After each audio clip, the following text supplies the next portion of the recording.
Number system में आज एक इम्पॉर्टेंट क्वेश्चन जो कि हमारा है, without actual division find which of the following rational number are terminating decimal. नहीं, इसमें आपको बगैर डिवाइड किए बताना है कि गिवन रेशनल नंबर का जो डेसिमल एक्सपेंशन है वो टर्मिनेटिंग होगा या नहीं। ठीक है, जैसा कि हम लोग पढ़े हैं, किसी भी रेशनल नंबर का दो तरह का डेसिमल एक्सपेंशन पॉसिबल है। किसी भी रेशनल नंबर का दो तरह का डेसिमल एक्सपेंशन पॉसिबल है। एक तो टर्मिनेटिंग, जिसमें कि वो क्या होता है, तो डेसिमल प्लेसेस से कम्स टू एंड, मतलब कि स्टार्ट होता है और कहीं न कहीं समाप्त हो जाता है। ठीक है, और एक कैसा पॉसिबल है, नॉन टर्मिनेटिंग, जो कभी समाप्त ही नहीं होगा।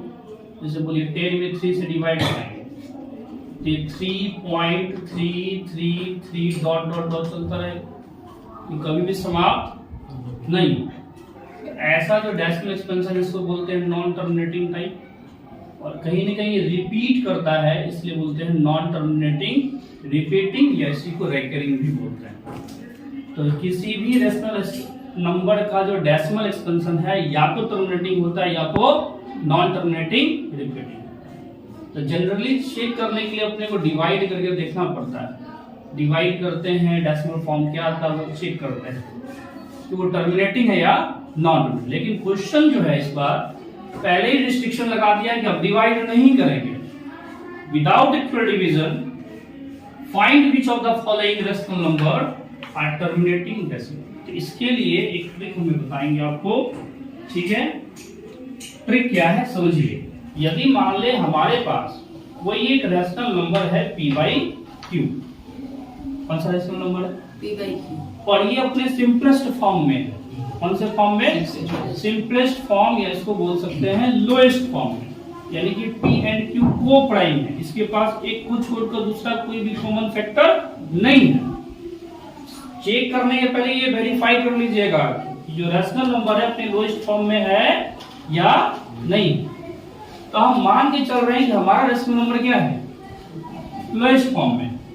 लोएस्ट फॉर्म में होने के बाद आपको क्या करना है, केवल डिनोमिनेटर का प्राइम फैक्टराइजेशन। क्या करना है? डिनोमिनेटर का प्राइम फैक्टराइजेशन। तो यदि डिनोमिनेटर का प्राइम फैक्टराइजेशन में 2 आ जाए, या क्या आ जाए, 5 आ जाए, या 2 5 दोनों आ जाए, तो इस कंडीशन में वो हमेशा टर्मिनेट है। और 2 5 के अलावे कोई भी दूसरा नंबर आता है तो नॉन टर्मिनेटिंग रिपीटिंग। जैसे देखो 6 में यहाँ पे 3 आया था कि नहीं आया था? 2 के अलावे कौन सा नंबर आया है? 3। क्या हो गया?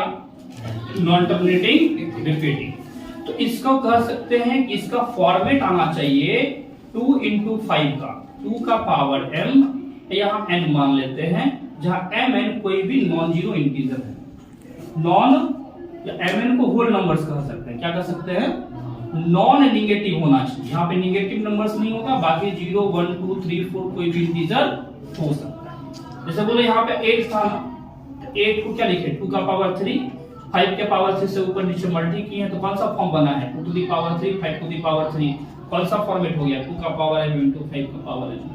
यहाँ mn बराबर भी हो सकता है, mn बराबर भी हो सकता है। ठीक है, तो इस फॉर्म का यदि डिनोमिनेटर का फैक्टराइजेशन आता है तो आप इसको क्या कह सकते हैं कि ये ऑलवेज क्या होगा, ऑलवेज टर्मिनेटिंग हो जाएगा। टर्मिनेटिंग हो जाएगा। उतना कॉम्प्लिकेटेड नहीं बनाना है, सीधा सा बात ध्यान रखो कि किसी भी रेशनल नंबर में यदि वो अपने सिंपलेस्ट फॉर्म में है, तो यदि उसका डिनोमिनेटर का आप प्राइम फैक्टराइजेशन करते हैं, वो प्राइम फैक्टराइजेशन यदि केवल 2 और 5 या 2 5 बोथ कंटेन करता है तो ऑलवेज क्या होगा, टर्मिनेटिंग। यदि उसके फैक्टर्स 2 हो या 5 हो या दोनों हो जाए तो क्या होगा, टर्मिनेटिंग।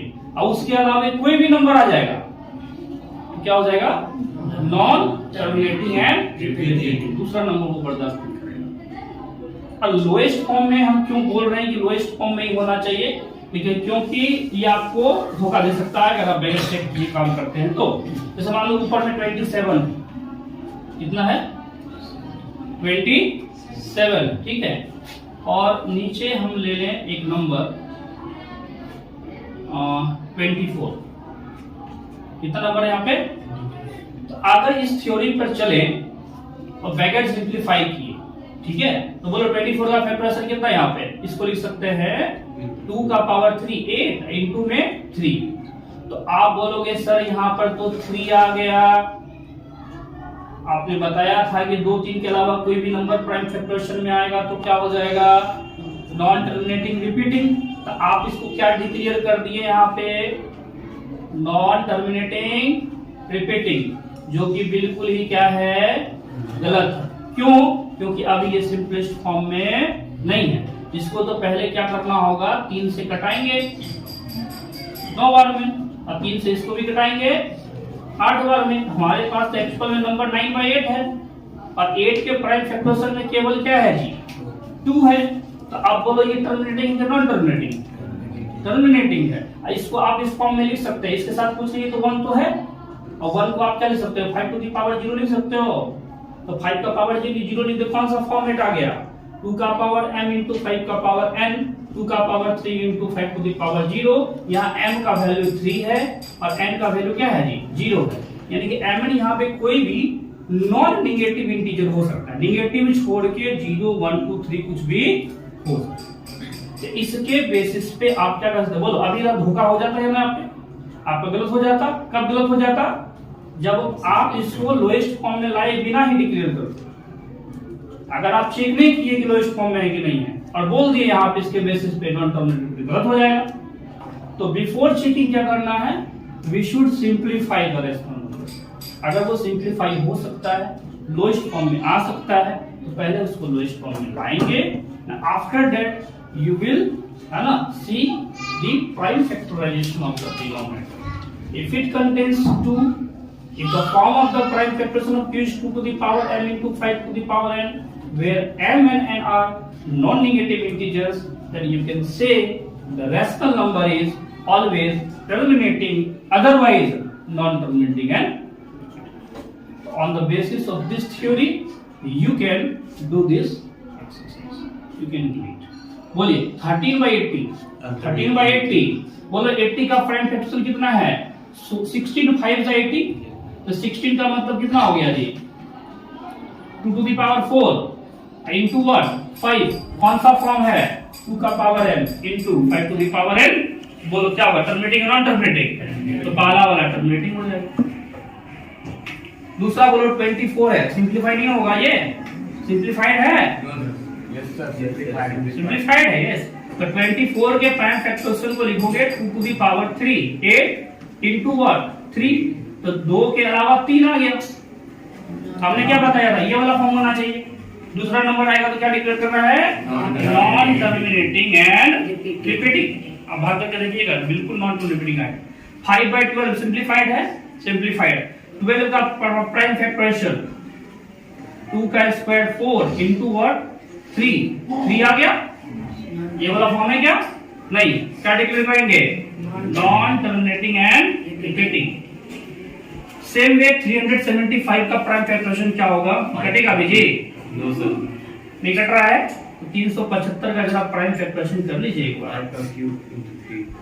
5 का क्यूब 125 इंटू 3, तो बोलो इसमें 3 आया गया, तो क्या हो जाएगा, नॉन टर्मिनेटिंग एंड रिपीटिंग। 125 में क्या आ जाएगा, 5 का क्यूब क्या आ जाएगा, इसको क्या लिख सकते हैं, 5 का cube into 2 to the power 0। तो यही वाला फॉर्म बना कि नहीं बना, इसको क्या कहोगे, टर्मिनेट। बोलो कितना आसान है। अब बैगेट डिवाइड क्या डिक्लेयर कर सकते हैं, कर सकते हैं कि नहीं कर सकते, ठीक है।